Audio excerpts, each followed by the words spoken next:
జన్మనిచ్చిన తల్లి ఊరికి, జన్మనిచ్చిన తండ్రి ఊరికి మీ బిడ్డగా, మీ యొక్క మనమడిగా,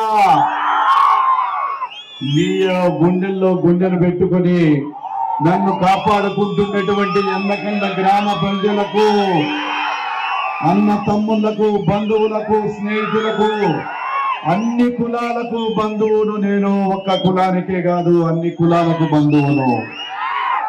ఇక్కడికి వచ్చినప్పుడు స్వాగతం పలికినటువంటి కుటుంబ సభ్యులందరికీ, పవర్ స్టార్ పవన్ కళ్యాణ్ అభిమానులకు, జూనియర్ ఎన్టీఆర్ అభిమానులకు, బాలకృష్ణ అభిమానులకు, అదేవిధంగా ముఖ్యంగా మా ఇంటి ఆడపడుచులకు, అత్తలకు, అక్కలకు, వడినమ్మలకు, అవ్వలకు, తాతలకు, అన్నలకు అందరికీ కూడా శిరస్సు వంచి మీకు పాదాభివందనం చేస్తా ఉన్నారు. అదే విధంగా వేదిక మీద ఉన్నటువంటి నా తండ్రి సమానులైన నాగిరెడ్డి చిన్నన్న గారికి, రామచంద్రారెడ్డి బాబు గారికి, మహేశ్వర రెడ్డి గారికి, తిమ్మారెడ్డి గారికి, మనోహర్ గారికి, సాదుల శివారెడ్డి గారికి, లోకేష్ గారికి, అదే విధంగా గోపాల్ రెడ్డి గారికి, నా తమ్ముడు తిమ్మారెడ్డి గారికి, వేదిక మీద ఉన్నటువంటి నా అతిరత బంధువులకందరికీ, ఏ ఒక్కరి కాదు ప్రతి ఒక్కరి హృదయంలో ఈ యొక్క జనార్దన్ రెడ్డిని కళ్ళలో పెట్టుకుంటున్నటువంటి అందరికీ కూడా మీకు హృదయపూర్వక నమస్కారాలు తెలియజేసుకుంటా ఉన్నాను. ఇది ఒక చరిత్ర. బనగానిపల్లి మండలంలో ఇంతవరకు చరిత్రలో ఎవ్వరు కూడా ఒక శాసనసభ్యుడు కాలేదు. బనగానిపల్లి మండల ప్రజలు, నియోజకవర్గ ప్రజల తరపున ఈ రోజు 2014 నుంచి 19 వరకు నన్ను ఎమ్మెల్యేగా గెలిపించారు. ఇక్కడే పుట్టిన బిడ్డలు నన్ను హక్కున చేర్చుకొని ఈ యొక్క గ్రామములో మొదటిసారిగా పోటీ చేసినప్పుడు 1100 మెజార్టీ ఇచ్చి ఎన్నికలలో సత్తా ఏదో చాటినారు వీరందరూ కూడా. అదే విధంగా మీకందరూ ఒక్కటి గుర్తు చేసుకోవాలి. గత ఇంతకు ముందే చిన్నాన్న ఎన్నో అనుభవంతో ఇదే రామిరెడ్డి కుటుంబానికి 40 ఏళ్ళు 30 ఏళ్ళు చాకరీ చేసి ఏ రోజు కూడా ఎన్ని రోడ్లు వేశారో ఒక్కసారి ఆలోచన చేయండి. మన ప్రభుత్వం వచ్చినాక 2 కోట్ల రూపాయల పైన చేశాము. ఇంకా 20-30 లక్షలు మిగిలి ఉండే, అది కూడా చేయలేకపోయాడు. ఈ రోజు వచ్చి చెప్తా ఉన్నాడు, కొంతమంది సన్యాసిగాళ్ళంట అమ్మ గన్నం పెట్టినోడు పిన్నమ్మకు గాజులు కొనిచ్చాడంట. ఎన్నికల గ్రామాభివృద్ధికి వైఎస్ఆర్సీపీ మేనిఫెస్టో. వారే వాహ్, క్యా బాత్ హై రే భయ్, క్యా బాత్ బోలా. ఏం మాట చెప్పినాడు, ఎన్నికల గ్రామంలో 10 నిరుపేద రైతుకు 50% రాయితీ అంట. అబ్బబ్బబ్బబ్బబ్బబ్బబ్బా. గ్రామంలో ఇళ్ల స్థలాలు లేని వాళ్ళకంతా అయ్యప్ప స్వామి కాడ ఆల్రెడీ 2 సార్లు కూలగొట్టినారు. వాళ్ళకు పాపం ఆటో వాళ్ళకి పెడితే వాళ్ళ కోపం ముంచా, మళ్ళా ఇదొక కొత్త ఆశ. అదేవిధంగా ప్రమాదవశాత్తు మరణించే 1,50,000 అంట. అబ్బా, కుటుంబీషన్లు ప్రతి అక్క చెల్లెమ్మకు 10,000 నుంచి 1,00,000 రూపాయలు వడ్డీ లేదని. ఇంకా తిక్కవని చెప్పుకుంటే టైం సరిపాదు. వెనకెళ్ళ గ్రామంలో పూజారులకు, చర్చి పాస్టర్కు, మసీదుకు, ఇమాముకు నెల జీతాలంట. ఇది ఒక్కసారి మీడియా వాళ్ళు ఇక్కడ చూపించాలా. అలంట మీడియా ఒక్కసారి చూడండి. నువ్వు రామిరెడ్డి ఎందుకు మా ఎన్నికలకి 12 పథకాలంట. నిన్న ఈ రోజు కొత్తగా వచ్చింది 12. నమ్ముతారా అండి? ఎవరైనా నమ్ముతారా? 12 పథకాలంట.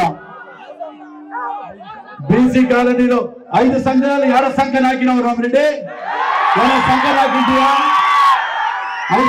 తెల్లవారితే 5 రోజులు ఎన్నికలు. ఈ రోజు మన సోషల్ మీడియాలో పెట్టినారు. ఎస్సీల కంట, బీసీల కంట, తిరుపతి దేవస్థానంలో ఈడ ఒక ఫంక్షన్ హాలంట. నీ గులసింగారానికి ఏం చేసావు చెప్పు? నీకు ఇన్నేళ్ళు కల్పించిన గులసింగారము, అన్నవరము, కుట్టాల నీ సొంత ఊర్లకు యానడ సీసీ రోడ్లు ఇప్పుడే చదవు. ఇన్నేళ్ళు నా ఊరికి మొట్టమొదటిసారి చేసిన నా రుణం తెచ్చుకోవాలా తల్లి రుణం సిగ్గుసరం లేకుండా మేనిఫెస్టో దీన్ని ప్రజలు నమ్మాలా ఇది వద్దులే ఇచ్చిన ఊళ్ళకి నీ పొట్టింటికి నీ సొంత సేవరు గుల్లసింగ్ గారు ఇదే పెట్టు ఛాలెంజ్ నువ్వు ఇదే పెట్టు నమ్ముతా మళ్ళీ చెప్పేపించాను మొన్న గుల్లసింగ్ గారు కూర్చుంటే లెక్క పంచాగరి అదేవిధంగా గతంలో కూడా ఎన్నో హామీలు ఇచ్చాడు తెలుగుదేశం ప్రభుత్వం అధికారంలో ఉన్నప్పుడు ఇద్దరు వస్తే ఇద్దరికి అమ్మఒడి ఇస్తానని చెప్పి కేవలం ఒకరికి ఇచ్చాడు అది కూడా 3 సంవత్సరాలలో 2000 రూపాయల కమిషన్ తీసుకునే ప్రభుత్వం అదేవిధంగా అమ్మఒడి ఇద్దరికి ఒకరికే ఇవ్వడం జరిగింది అదేవిధంగా ఎస్సీ బీసీ మైనార్టీ వాళ్ళకు కూడా లోన్లు ఇస్తానని చెప్పి మోసం చేశాడు ముఖ్యంగా మైనార్టీ సోదరులకు చేశాడు రైతులకు అన్యాయం చేయడం జరిగింది ఆ రోజు రైతులకు 13,000 రూపాయలు చెప్పి కేవలం 6,500 రూపాయలు ఇచ్చి ఈ రోజు మోడీ ఇచ్చేది కూడా తనే ఇస్తానని చెప్తా ఉన్నాడు బీసీలకు ఎస్సీ మైనార్టీలకు లోన్లు లేకుండా ప్రతి ఒక్కరికి కూడా మోసం చేయడం జరిగింది ఇదే హుస్సేనాపురం కాడ ఇదే కాడసారి రామిరెడ్డి అదే జగన్మోహన్ రెడ్డి గారు విద్యుత్ ఛార్జీలు సౌండ్ పెట్టు అదే విద్యుత్ ఛార్జీలు పెంచామని చెప్పినటువంటి ఈ యొక్క పెద్ద మనిషి కేవలం ఒక 5 సంవత్సరాలలో 7 సార్లు ఛార్జీలు పెంచాడు ఆర్టీసీ బస్సు ఛార్జీలు పెంచాడు డీజిల్ రేట్లు పెంచాడు ఇసుకను కూడా బ్లాక్ మార్కెట్ లో అమ్మినటువంటి ఈ యొక్క అధర్మ ప్రభుత్వానికి ఒక్కసారి ప్రజలు బుద్ధి చెప్పాల్సిన అవసరం ఉంది క్వార్టర్ 100 రూపాయలు ఉంటే 200 200 400 అది కూడా నకిలీ మద్యంతో పేద ప్రజల గొంతు కోస్తా ఉన్నారు ఈ రోజు రైతులకు అన్యాయం చేశాడు అన్ని వర్గాల ప్రజలకు మోసం చేశాడు ఈ ఊరికి ఒక్కసారి మా ప్రజలకు రైతు సోదరులకు ఒక్కసారి తెలియజేయండి ఇదే కొండ విషయం వస్తే కమిషన్ 3 కోట్ల రూపాయలు కమిషన్ తీసుకొని మన ఊర్లో 160 మంది మీద అక్రమ కేసు పెట్టాడా లేదా ఇదే పోరాటం కొండ కోసం నేను పోరాటం చేసిన నా కన్ను తల్లి ఊరు కోసం నేను పోరాటం చేస్తే కేసులు పెట్టి నా యొక్క తమ్ముళ్లను అన్నను స్నేహితులను కార్యకర్తలందరినీ కూడా లోపల పెట్టి కేసు పెట్టించాడు సిగ్గు శరం లేదా ఈ ఊళ్ళో నువ్వు ఒక రైతు బిడ్డవే కదా నేను ఆ రోజు కొండకు వ్యతిరేకం చేశాను ఎరువు కొండలు ఏడికి లేదు పశువులకు ఇబ్బంది అవుతుంది అది వేరే ఎద్దుల కొని పిలుకని చెప్తే దాన్ని కూడా రాసి ఇప్పుడు పర్మిషన్లు ఇప్పిస్తాడు ఈయనకు ఓటు అడిగే హక్కే లేదు ఒక్కసారి గుర్తుపెట్టుకోండి రేపు ఎన్నికన్న ప్రజలకు మీకు ఏ విధమైన రైతులకు ఖచ్చితంగా కూడా కాటసాని రామిరెడ్డికి బుద్ధి చెప్పాల్సిన అవసరం ఉంది రేపు మన తెలుగుదేశం ప్రభుత్వం అధికారంలోకి వస్తే 3 సిలిండర్లు ఫ్రీ ఆర్టీసీ ఛార్జీలు మా అక్క చెల్లెళ్ళకి ఎక్కడికి పోవాలన్నా ఆర్టీ ఛార్జీలు ఫ్రీ 18 ఏళ్ల వయసు మొదలుకొని 60 సంవత్సరాల మధ్యన ఎందరుంటే అంతమందికి 1,500 రూపాయల ప్రకారం సంవత్సరానికి 18,000 ప్రతి స్త్రీకి 18,000 అత్త ఉంటే అత్తకు కోడలుంటే కోడలకు ఇంట్లో 4 ఉంటే 4 కూతురికి కూడా తెలుగుదేశం ప్రభుత్వం ఇవ్వబోతా ఉందని తెలియజేస్తా ఉన్నాను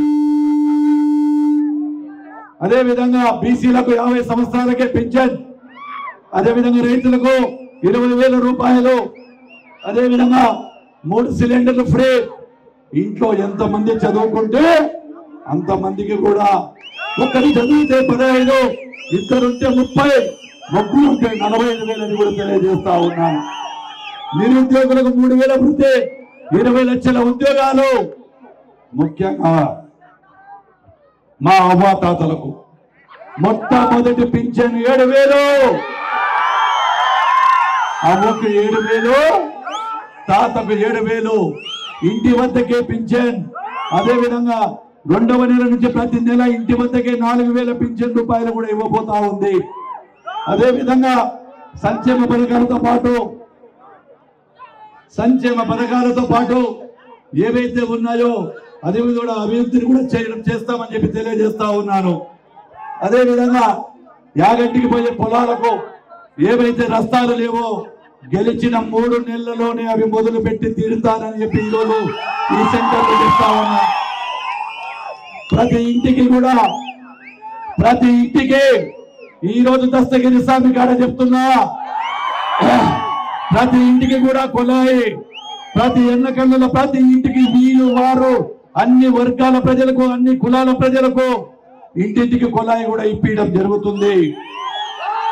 ముఖ్యంగా చాలా మంది కూడా మన ఊళ్ళో ఇల్లు లేవు, పాత ఇళ్ళలో ఉన్నారు. అదేవిధంగా ఇళ్లలో ఒకరు ఇద్దరు ముగ్గురు నలుగురు కుటుంబాలు పెరిగినాయి. ఇల్లు లేని ప్రతి నిరుపేదకు స్థలాలు 2 సెంట్ల స్థలాలు ఇల్లు కట్టిస్తానని ప్రమాణం చేస్తున్న దస్తగిరి స్వామి సాక్షిగా. కాటసారి ఇల్లులు కాదు, కాటసారి డూప్లికేట్ ఇల్లుల పట్టాలు, డూప్లికేట్ పట్టాలు కాదు, గల్లో చేసి తీరుతాను. ఈ యొక్క ఎన్నకన్న ప్రజల రుణం తీర్చుకుంటాను. నా తల్లి జన్మనిచ్చిన ఈ గ్రామము రుణం తీర్చుకుంటానని తెలియజేస్తా ఉన్నా. అదేవిధంగా ధోబిఘాట్లు కూడా అడిగారు, ఖచ్చితంగా అది కూడా చేస్తాను. మిగిలిన సీసీ రోడ్లు గ్రామంలో ఇక్కడ లేకుండా వారికి సీసీ రోడ్లు. అదేవిధంగా రైతు సోదరులు ఒక్కసారి ఆలోచన చేయండి.